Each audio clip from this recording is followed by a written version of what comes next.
নমস্কার বন্ধুরা, ভজরি মান্না কিচেনে তোমাদের সবাইকে স্বাগত। আজকে সরস্বতী পুজো। অনেকের বাড়িতে সবুজ মুগের ডাল দিয়ে গোটা সেদ্ধ রান্না হয়। অনেকে নিয়মে খায়, অনেকে শখে খায়। আমি আজকে সবুজ মুগের ডাল দিয়ে সবজি দিয়ে গোটা সেদ্ধ বানিয়ে তোমাদের সঙ্গে শেয়ার করছি। চলো রান্নাটা শুরু করি। আর কি কি উপকরণ লাগলো দেখে নিই। সবুজ মুগের ডাল দিয়ে গোটা সেদ্ধ বানিয়ে আমি শেয়ার করছি। তার জন্য আমি একটু সবুজ মুগের ডালকে সারা রাত ভিজিয়ে রেখেছিলাম। এখানে আমি গোটা গোটা বেগুন নিয়েছি, ছোট ছোট একটু শিম নিয়েছি, মটরশুঁটি, রাঙা আলু, কুল, ছোট আলু, আর এখানে একটু সজনে ফুল দেবো আর শীষ পালং দেবো। এই সব দিয়ে আমি সবুজ মুগটাকে গোটা সেদ্ধ করে তোমাদের সঙ্গে শেয়ার করছি। চলো আমরা পরবর্তী পর্যায়ে চলে যাই। পরবর্তী পর্যায়ে আমি একটা প্রেসার কুকার নিয়ে নিয়েছি। এবার আমি এর মধ্যে সেদ্ধ করে রাখা মুগটা দিয়ে দিচ্ছি। সারা রাত ভিজিয়ে রেখেছিলাম, দিয়ে দিলাম। তারপর দেব একটু একটু করে সবজি। প্রথমে আমি গোটা শিম দিয়ে দিলাম, গোটা গোটা মটরশুঁটি দিয়ে দিচ্ছি, গোটা গোটা বেগুন। খুব সুন্দর এই বেগুনগুলো গোটা সেদ্ধর জন্যই বাজারে এই সময় বিক্রি হয়। গোটা বেগুন দিয়ে দিলাম, রাঙা আলু দিয়ে দিলাম, কুল দিয়ে দিলাম, আর ছোট ছোট আলু দিয়ে দিলাম। সবজিগুলো আমি দিলাম। এরপরে আমি এর মধ্যে একটুখানি সজনে ফুল দিয়ে দেবো।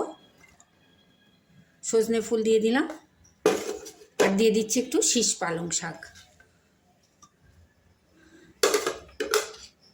এরপর দিচ্ছি পরিমাণ মতো একটু নুন আর সামান্য একটু হলুদ। এগুলো আমি এবার এর মধ্যে একটু জল দিয়ে দিচ্ছি পরিমাণ মতো। অতগুলো সবজি আছে তো একটু জল লাগবে, যাতে সবজিগুলো জলের মধ্যে ডুবে যায়। জল দিয়ে দিলাম, ভালো করে নাড়াঘাঁটা করে এবার এটাকে আমি প্রেসার কুকারে একটা সিটি দিয়ে দেবো।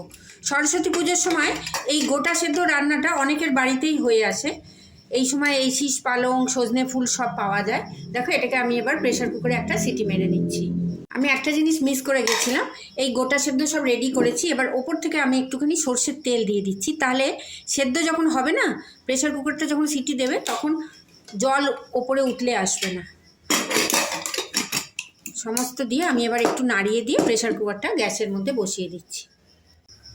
আমি গ্যাসের মধ্যে প্রেসার কুকারটা বসিয়ে দিয়েছি। এটা আমি দুটো সিটি দিয়ে নেবো, তাহলে গোটা মুগ ডাল সবজি সব খুব ভালো করে সেদ্ধ হয়ে যাবে। মুগ ডালটা সারা রাত ভেজানো ছিল। এবার আমি সবজি দিয়ে ওটাকে সেদ্ধ করে নিচ্ছি। আমার প্রেসার কুকারে আমি সিটি পড়ে গেল, দুটো সিটি হয়ে গেলে এবার আমি গ্যাসটাকে বন্ধ করে দিচ্ছি। প্রেসার কুকারটা গ্যাস থেকে দেখো সব সবজিগুলো খুব সুন্দর ফুটে গেছে। এবার আমি গ্যাসের ফ্লেমটাকে বন্ধ করে দিচ্ছি। আমি সবুজ মুগ আর সবজিগুলোকে প্রেসার কুকার থেকে একটা বাটিতে ঢেলে নিয়েছি, আর ওপর থেকে একটু সর্ষের তেল ছড়িয়ে দিয়েছি। খুব সুন্দর খেতে হয়। তোমরা এরকম সেদ্ধ সেদ্ধ এমনি চামচ দিয়ে খেতে পারো, মুড়ির সঙ্গেও খেতে পারো। যদি আমার এই ভিডিওটা তোমাদের ভালো লাগে, অনেক লাইক শেয়ার কমেন্ট করো, সাবস্ক্রাইব করে বেল আইকন প্রেস করো, যাতে আমার সমস্ত ভিডিও তোমরা সবার আগে দেখতে পাও। কোন বন্ধু কোথা থেকে দেখছো জানিও। যারা আমার পুরনো বন্ধু তাদের জানাই আন্তরিক প্রীতি ও শুভেচ্ছা। যারা আমার নতুন বন্ধু তাদের কাছে আমার চ্যানেলটা সাবস্ক্রাইব করার অনুরোধ রইল। সবাই খুব ভালো থেকো, সুস্থ থেকো, সাবধানে থেকো। এইভাবে একবার সবুজ মুগ দিয়ে সবজি দিয়ে গোটা সেদ্ধ করে বাড়িতে খেয়ে দেখো। ধন্যবাদ।